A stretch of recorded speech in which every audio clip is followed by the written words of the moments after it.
네, 샬롬 반갑습니다. 또 이렇게 함께 예배드릴 수 있어서 너무나도 감사드립니다.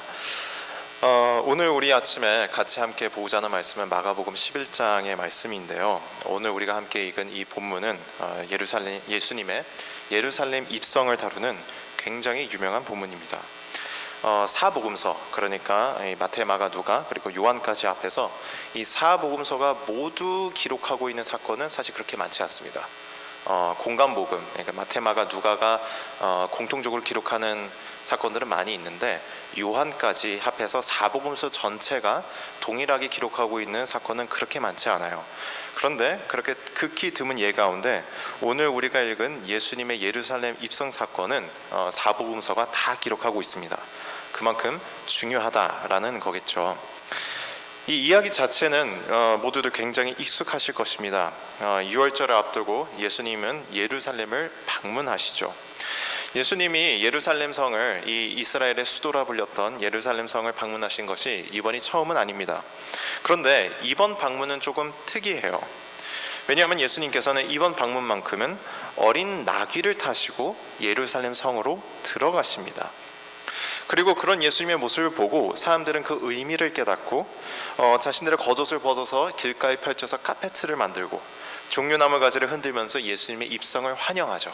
그리고 호산나 외치면서 우리를 구원하소서라고 외치면서 우리 조상 다윗의 나라여 어서 오소서라고 얘기를 합니다. 이처럼 눈에 띄는 독특한 요소들이 많이 있지만 오늘 입성식에서, 오늘 예수님께서 예루살렘으로 들어가는 이 본문 안에서 우리가 눈여겨보아야 할 것은 바로 성전이라고 하는 장소입니다. 왜냐하면 예루살렘에 들어가시는 예수님의 최종 목적지는요, 예루살렘 자체가 아니라 성전이었기 때문에 그렇습니다. 예수님은 아주 화려하게 수많은 사람들의 환영을 받으면서 예루살렘에 들어가셔서 날이 저물도록 어디에 머무세요? 성전에 머무십니다. 11절을 다시 한번 읽어보겠습니다. 예수께서 예루살렘에 이르러 성전에 들어가사 모든 것을 둘러보시고 때가 이미 저물매 12제자를 데리시고 베다니에 나가시니라 라고 얘기합니다. 원래 이제 거하시던 베다니로 다시 돌아가시기 전까지 예수님께서 마지막까지 머물렀던 장소는 성전입니다. 우리가 이 구절의 의미를 이해하기 위해서는 역사 공부가 조금 필요합니다. 성전의 역사에 대해서 우리가 살펴보아야 합니다. 성경에서요, 성전은 굉장히 중요한 장소입니다. 성전은 하나님께서 거하시는 장소이자 하나님의 집입니다. 왕이신 하나님의 궁전이라고도 표현할 수 있습니다. 그런데 이 성전은 바로 피조물인 인간이 하나님을 정식적으로 만날 수 있는 공간입니다. 성전은요, 하늘에 계신 하나님과 땅에 있는 사람을 이어주는 공간이에요. 하늘과 땅을 연결하고 두 지평을 하나로 이어주는 공간이 바로 성전입니다. 성경은 살아계신 하나님을 가르칩니다. 이 세상을 지으신 살아계신 하나님이 있다고 가르칩니다. 그리고 그런 하나님과 교제하면서 동행하는 것이 우리 사람의 창조 목적이자 마땅한 사람의 삶의 방식이다라고 얘기합니다. 그렇기 때문에 사람이 하나님을 만날 수 있는 이 성전은 굉장히 중요합니다. 우리가 성경의 첫 번째 책인 창세기를 읽어보면 성경이 성전에 관한 이야기로 시작하는 것을 볼 수 있습니다. 하나님은 창세기 1장에서 세상을 질서 있게 창조하세요. 빛을 창조하시고 해와 달 별을 지으시며 물과 땅을 구분하심으로 사람이 살아갈 수 있는 지구와 우주라고 하는 토대를 마련해 주십니다. 그렇게 1장에서 토대를 마련해 주신 다음에 2장에서는 하나님은 에덴 동산을 지으세요. 그 아름다운 지구 가운데 하나님은 2장에서 에덴 동산을 지으십니다. 하나님이 지으신 이 세계도 아름다웠지만 에덴 동산은 특히나 아름다웠습니다. 창세기 기자는 이렇게 기록합니다. 여호와 하나님이 동방의 에덴의 동산을 창조하시고 그 지으신 사람을 거기 두시니라. 여호와 하나님이 그 땅에서 보기에 아름답고 먹기에 좋은 나무가 나게 하시니 동산 가운데는 생명나무와 선악을 알게 하는 나무도 있더라. 강이 에덴에서 흘러나와 동산을 적시고 거기서부터 갈라져 네 근원이 되었더라 라고 얘기합니다. 에덴 동산은 각종 과실수가 자라고 비손, 기혼, 히데겔, 유브라데 강의 근원이 될 정도로 물이 풍족하여서 비옥한 땅을 갖춘 곳이었습니다. 하나님은 이 에덴 동산을 아담과 하와가 살아갈 수 있는 집으로 주십니다. 그런데 에덴 동산은 단순히 인간을 위한 살기 좋은 거처의 역할만을 하는 곳은 아니었습니다. 창세기 3장은 하나님이 이 에덴 동산으로 내려오셔서 하나님께서 이 에덴 동산으로 내려오셔서 거니셨다라고 얘기를 합니다. 하늘에 거하시는 하나님이 이 땅 가운데 내려와 산책하듯 걸으시며 아담과 하와를 부르신 장소가 바로 에덴 동산이었어요. 아담과 하와는 에덴 동산에서 하나님을 만나고 하나님과 교제했습니다. 에덴 동산은 하나님과 사람을 연결해 주는 공간, 즉 성전의 역할을 했던 곳이었습니다. 아담과 하와는 하나님 앞에 범죄함으로 이 성전, 이 에덴 동산이라고 하는 성전에서 쫓겨납니다. 그리고 그는 이 에덴 동산에 접근할 수 있는 권한을 잃어버리죠. 하나님께서 천사를 보내셔서 에덴 동산을 지키시고 사람이 다시는 출입할 수 없도록 막아버리십니다. 그래서 사람은 자신들의 범죄함으로 말미암아 하나님을 만나고 교제하며 동행할 수 있는 장소를 잃어버립니다. 하지만 하나님은 에덴 동산을 이렇게 잃어버리고 난 이후에도 하나님은 계속해서 사람이 하나님을 만날 수 있는 다른 성전들을 역사 속에서 세우십니다. 여러분, 야곱을 기억하시죠? 하나님이 선택하신 아브라함의 손자 야곱은 장차 이스라엘의 12지파의 시작점이 되는 12아들을 낳는 굉장히 중요한 족장입니다. 그런 야곱이 장자권을 얻기 위해서 형 에서를 팥죽으로 속이고 삼촌 라반의 집으로 도망친 일이 있었습니다. 이 삼촌 라반이 있는 하란 땅으로 급히 도망치던 야곱은 남이 저물어서 노숙을 하게 되죠. 그때 그는 큰 돌을 하나 주워서 베개로 삼고 잠을 청합니다. 그런데 그날 자고 있던 그 장소에서 그는 꿈을 꿉니다. 그리고 그 꿈 속에서 야곱은 하나님을 만나죠. 야곱이 브엘세바를 떠나 하란으로 향하여 가더니 한 곳에 이르러는 해가 진지라.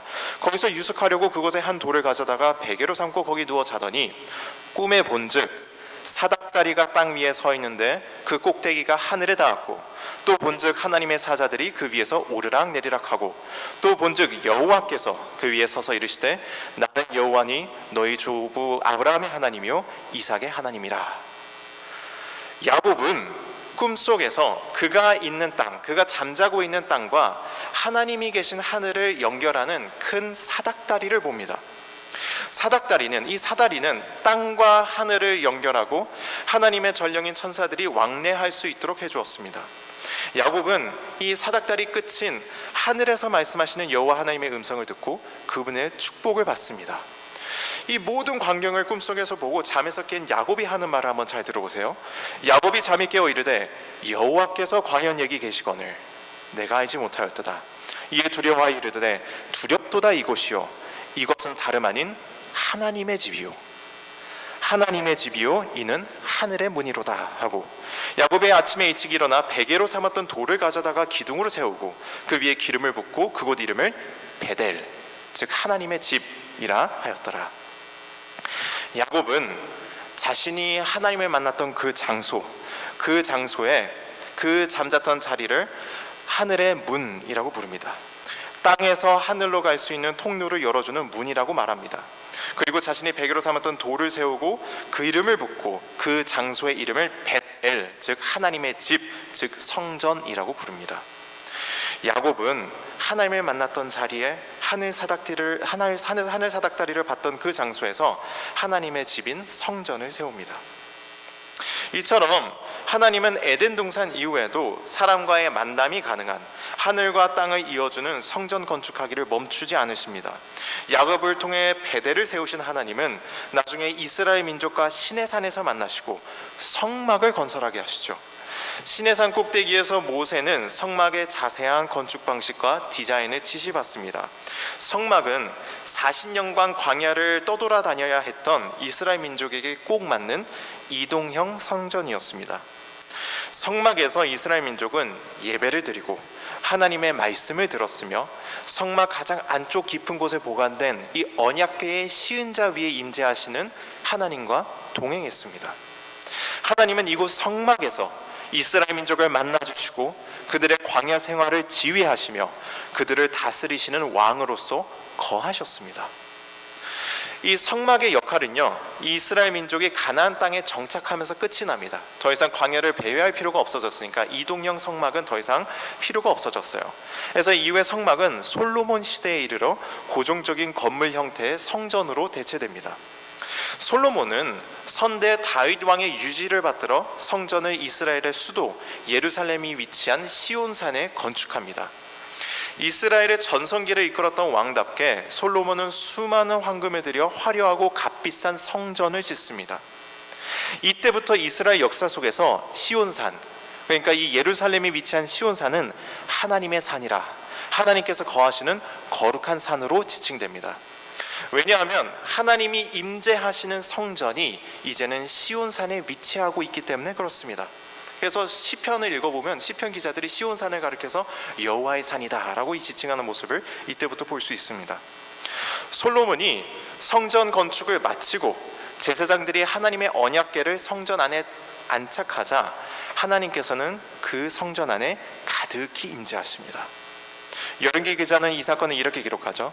제사장이 성소에서 나올 때 구름이 여호와의 성전에 가득하매 제사장이 그 구름으로 말미암아 능히 서서 섬기지 못하였으니 이는 여호와의 영광이 여호와의 성전에 가득함이었더라.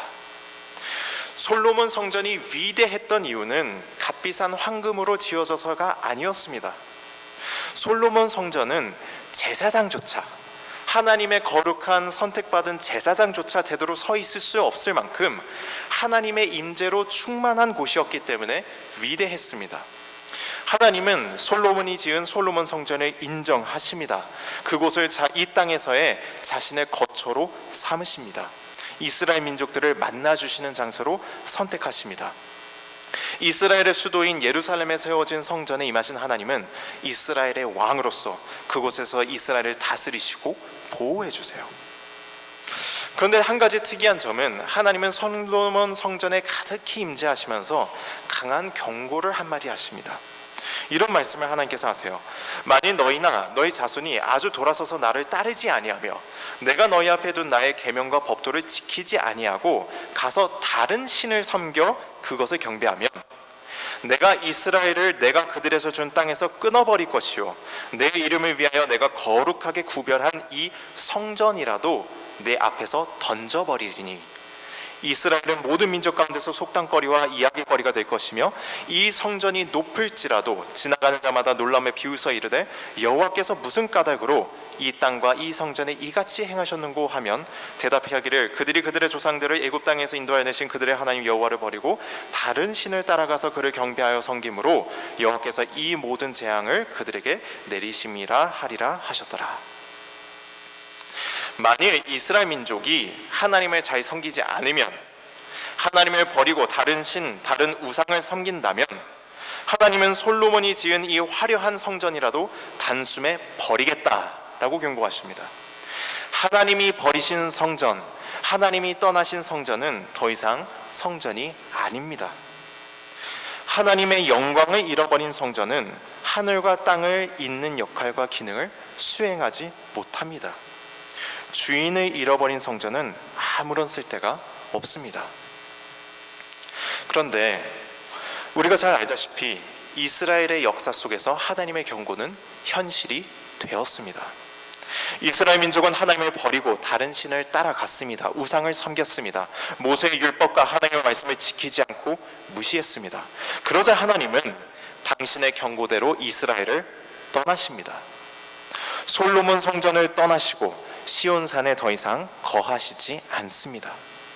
이스라엘의 참된 왕이신 하나님이 떠나시자 이스라엘은 더 이상 그분의 다스리심과 보호하심을 받지 못합니다. 이스라엘은 힘없이 외국 군대의 침략을 당하고 포로로 끌려갑니다. 아수르와 바벨론에 멸망당한 이스라엘은 가나안 땅에서 쫓겨나 타국에서 70년간 눈물의 포로 생활을 하게 됩니다. 성전의 끝과 함께 이스라엘 역사의 끝도 왔습니다.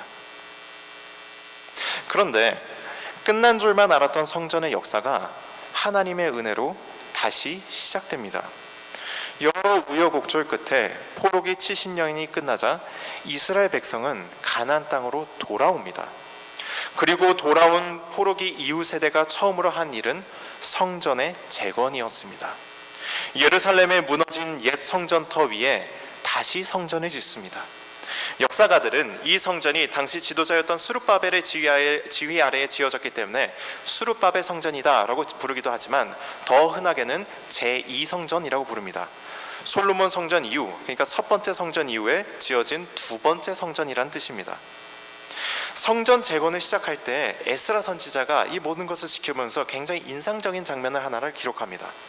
성전 재건 공사가 다시 시작하려고 하자 젊은 세대들은 기뻐서 뜁니다. 찬양합니다. 기쁜 소리를 막 내요. 그런데 노인 세대는 통곡합니다. 노인 세대는 슬퍼해요. 에스라 선지자가 이렇게 기록합니다. 제사장들과 레위 사람들과 나이 많은 족장들은 첫 성전을 보았으므로 이제 이 성전의 기초가 놓임을 보고 대성통곡하였으나 여러 사람은 기쁨으로 크게 함성을 지르니 백성이 크게 외치는 소리가 멀리 들리므로 즐거이 부르는 소리와 통곡하는 소리를 백성들이 분간하지 못하더라. 젊은 세대는 기뻐하는 반면에 우리가 여호와의 성전을 다시 짓는구나 하면서 기뻐하는 반면에 솔로몬 시대에 화려했던 첫 번째 성전을 기억하는 노인 세대는 하나같이 눈물을 흘립니다. 그리하여 기쁨의 소리와 슬픔의 소리가 뒤엉킵니다. 성전의 역사를 기억하는 노인 세대의 이 한서린 슬픔은 성전 완공 이후에도 계속되었던 것 같습니다.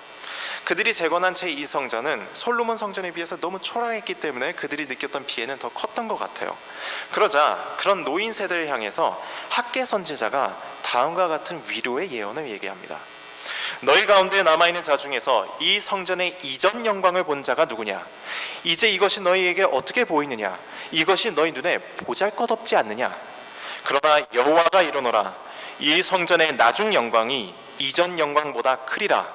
만군의 여호와의 말이니라. 내가 이곳에 평강을 주리라. 만군의 여호와의 말이니라.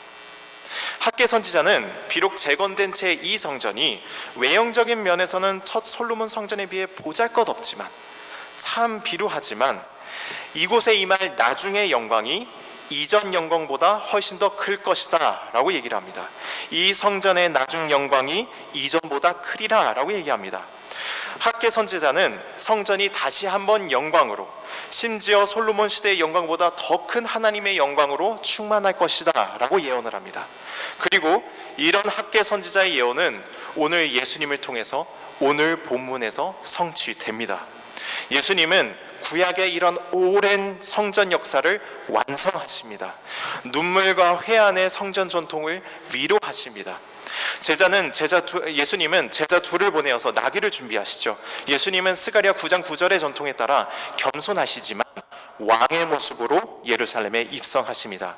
스가랴 선지자는 이렇게 예언했었죠. 시온에 따라 크게 기뻐할지어다. 예루살렘에 따라 즐거이 부를지어다. 보라, 너의 왕이 너에게 임하시다니 그는 공의로우시며 구원을 베푸시며 겸손하여서 나귀를 타시나니 나귀의 작은 것 곧 나귀 새끼니라 라고 스가랴 선지자가 예언을 했습니다. 보라, 너의 왕이 너에게 임한다 라고 얘기를 했습니다.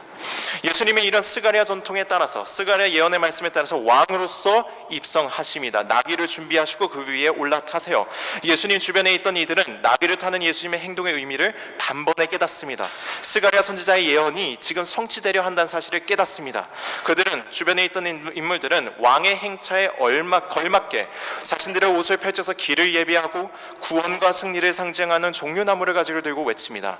앞에서 가고 뒤에서 따르는 자들이 소리를 지르되 호산나, 찬송하리로다. 주의 이름으로 오시는 이여 찬송하리로다. 오는 우리 조상 다윗의 나라여 가장 높은 곳에서 호산나 하더라.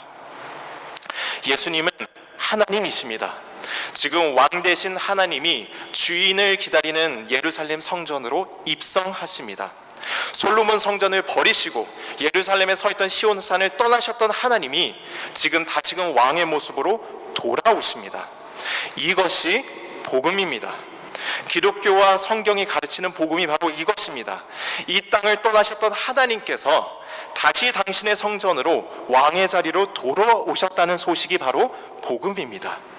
그런데 예루살렘 성전에 입성하신 예수님은 단순한 복귀 그 이상을 행하십니다. 예수님은 성전을 계승하십니다. 물리적인 예루살렘 성전이 무너질 것을 예언하시고 자신이 직접 성전이 되어주실 것이다 라고 말씀하십니다.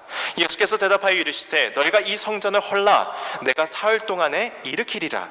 유대인들이 이르되 이 성전은 46년 동안에 지어졌거늘 네가 3일 만에 일으키겠느냐 하더라. 그러나 예수는 성전된 자기 육체를 가리켜 말씀하신 것이더라. 신약 시대를 살아가는 그리스도인들은 더 이상 이스라엘 땅에 물리적인 성전을 찾을 필요가 없습니다. 성전 대신 예수님을 영접한 신약의 성도들은 언제 어디서나 예수의 이름을 부르며 하나님을 만납니다. 왕 대신 하나님께 경배하고 그분의 통치를 경험하며 하나님과 동행함으로 오래된 에덴 동산의 이상을 회복합니다. 사랑하는 성도 여러분, 이 복음의 소식, 성전을 떠나셨던 하나님께서 예수님을 통해 다시금 이 땅 가운데 돌아오셨다는 이 복음의 소식을, 이 기쁜 소식을 늘 삶으로 경험하며 사시길 축복합니다. 다시 돌아오신 우리의 왕, 성전에 다시 앉으신 하나님의 통치를 경험하며 그분과 동행하는 매일의 삶이 기쁨으로 충만하시기를 예수님의 이름으로 축복합니다. 기도하겠습니다.